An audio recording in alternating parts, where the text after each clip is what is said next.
PR Stoppers Talk COVID and Social Justice, featuring Lin-Hua Wu, Chief Communications Officer at Dropbox. Here's our host, Doug Simon. Lin-Hua, thanks so much for joining us. Hi, Doug. Thanks for inviting me to be here. So Dropbox serves both the B2B and B2C audience. Can you maybe share a little bit about what your service involves, as well as some of the different challenges you face marketing to those different audiences? Sure. We are a software collaboration platform, and we are file sync and share, so you can store and share all your files and your most important content on Dropbox. But we also capture the collaboration and communication around those files, right? So you can create things in Dropbox. You can pull in Slack and G Suites. We have a strong ecosystem of best of breed players, and you can really create and communicate and collaborate in Dropbox. I think for the question of how do we reach our B2C customers, our consumer customers, and our business customers, it's a really unique challenge and opportunity, I think, because we have over 500 million registered users on Dropbox. And we know that most people actually who are active on Dropbox use us in business settings, right? They use us for work. And because we started out as a consumer play where people were really storing their things in Dropbox, and we've evolved into a product where people are doing work in Dropbox, we find that there are individuals who are freelancers, for example, and there's companies that have wall-to-wall Dropbox. And it's such a large swath, right, of customers. And we really need to find ways where we reach all of them. So I think what we want to do now in a COVID time is really remind people that the lines between work and home are so blurred that we can service all those needs. I think when you think about business customers, they do care more about security and control.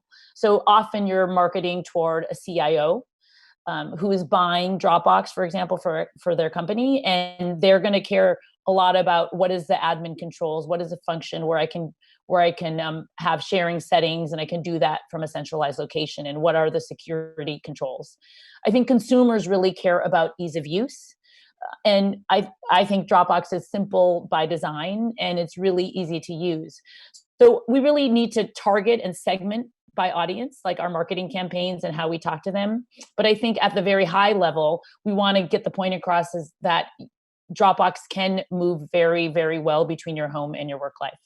Now, you're always tone appropriate, and that actually takes on a whole new meaning when you work for an organization like Dropbox, whose services have been in more demand because of COVID, yet so many people are going through difficult times.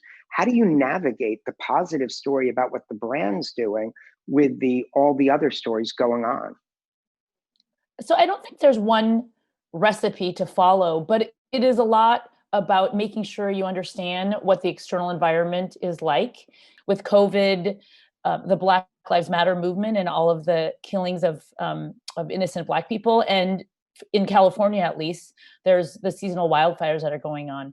So I think it's really important to make sure you're paying attention to what's happening externally, really listening to your employees, and making sure that you use your heart and your empathy when you're communicating. Yeah. When you talk about the social justice movement, your CEO has been very active, making significant contributions to Black Lives Matter. Is that something that the owners, the leaders should just go with what they feel, or does it depend based on what your customer base is, and how do you navigate that? To me, it is a human need and problem, right? Social justice in this country affects every single person, even if they're not aware of it. And that is my personal belief. That is, I think, what Dropbox believes. So my recommendation is yes, leaders should do the right thing, what they believe personally, but they also have to realize that this will affect, if they don't believe they're effective, it does affect all of their customers, their constituents, their employees. And I'm really happy and proud that Dropbox has raised over $1.5 million through different matching programs. My CEO has been very active and upfront about that.